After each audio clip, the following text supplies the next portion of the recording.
না না পারো, একটু দেখি না একটু দেখি একটু দেখতে হবে না। এই যে ভাই ক্যামেরাটা একটু সামনের দিকে আসেন। আমারে ক্ষমা করবেন, আজকে আমি হুজুরের পায়জামাটা আমি উপরের দিকে উঠাতে বাধ্য হয়েছি। কেন বাধ্য হয়েছি জানেন? এই যে দেখতে পাচ্ছেন হুজুরের পা পুরো কালো হয়ে গেছে। আপনারা কি দেখতে পাচ্ছেন? আমি মুসলমানদেরকে বলছি, আপনারা কি দেখতে পাচ্ছেন? একজন মসজিদের মাওলানা, মানে কি বলবো, এখানে টাইলস নেই বলে এখানে ইটের কোনা গুতা লাগতে লাগতে নামাজ পড়াইতে এখানে মানে কি বলবো, রক্তক্ষরণের মতো অবস্থা হয়ে গেছে।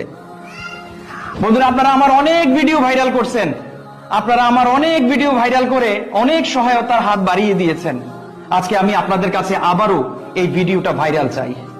আপনারা একটা লাইক করে, একটা কমেন্ট করে, একটা শেয়ার করে এই ভিডিওটা এজন্য ভাইরাল করে দিবেন, যাতে আজকে আমি হুজুরের পায়ে রক্তক্ষরণের চিত্র দেখেছি, আগামী দিন যাতে আমার আর এই আল্লাহর ঘরে দাঁড়িয়ে এই হুজুরের পায়ে এই ধরনের রক্তক্ষরণ হবে, এটা যাতে আমাদের একজন মুসলমান হিসাবে যাতে আর দেখতে না হয়, তাই আজকের এই ভিডিওটা আমি আপনাদের কাছে শেয়ার ভিক্ষা চাই। বন্ধুরা, আমি যখন জানতে পেরেছি এই মসজিদের ফ্লোর টাইলস নাই, এই যে আপনারা দেখুন, এই যে মানে ইটের কণাগুলো মানে বেরিয়ে আছে, এখানে যখন মুসল্লিরা সিজদা দেয় তখন এই পায়ে অনেক ব্যথা পায়, অনেক মুসল্লি হয়তো বা বলে না, কিন্তু আমি যখন জানতে পারছি হুজুরেরও এই কন্ডিশন, তখন আমি মনে করলাম এই কথা আমি চুপ করে থাকলে হবে না, আপনাদেরকে জানান দিতে হবে। কারণ নাস্তিকরা বলেছিল আল্লাহ তাআলা নাকি গরিব, আল্লাহ তাআলার ঘর করতে নাকি আমরা ভিক্ষা চাই, ভিক্ষা। আমরা প্রমাণ করে দিয়েছিলাম যে আমরা ভিক্ষা চাই না, আল্লাহ তাআলা আমাদের উপর তৌফিক নাজিল করেছেন, এবং সেই তৌফিক দিয়েই আজকে এই আল্লাহর ঘর তৈরির জন্য সকল কাজ সম্পূর্ণ হয়ে গেছে। শুধুমাত্র এই ফ্লোর টাইলসটা বাকি আছে এবং বাইরে কিছু টাইলসের কাজ বাকি আছে, আর বাকি সম্পূর্ণ কাজ সম্পূর্ণ হয়ে গেছে। আমি আপনাদের কাছে আবারও একটু সহানুভূতির হাত বাড়িয়ে দেওয়ার অনুরোধ জানাই।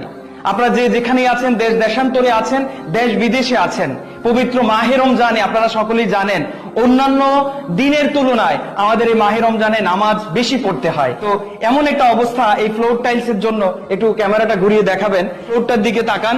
এই ফ্লোরের যদি বাকি কাজটা হয়ে যায়, ইনশাআল্লাহ এই মসজিদের সকল কাজ সম্পূর্ণ হয়ে যায়, কিন্তু আর্থিক সমস্যার কারণে এই ফ্লোর টাইলসটা বাকি রয়ে গেছে। আপনাদের কাছে অনুরোধ জানাই, আপনারা আরো একবার আল্লাহর ঘর এই মসজিদের জন্য জেগে উঠুন এবং আপনারা ভিডিওগুলো শেয়ার করে দিন, এবং আপনাদের শেয়ারের মাধ্যমে এই যে দেখতে পাচ্ছেন আশেপাশে টাইলস দেখতে পাচ্ছেন না, এই উপরে সিলিং ফ্যান দেখতে পাচ্ছেন না, আপনারা একটা লাইক করেছেন, ভিডিওটা ভাইরাল করেছেন, শেয়ার করেছেন বলে আমাদের সহৃদয়বান যারা আছে তাদের কাছে সেই ভিডিওটা পৌঁছে গিয়েছিল, এবং তারাই এই ফ্যানের ব্যবস্থা করে দিয়েছিল, তারাই এই টাইলসের ব্যবস্থা করে দিয়েছিল। তারা মসজিদে যখন কারেন্ট চলে যায়, নামাজ পড়তে কষ্ট হয়, একজন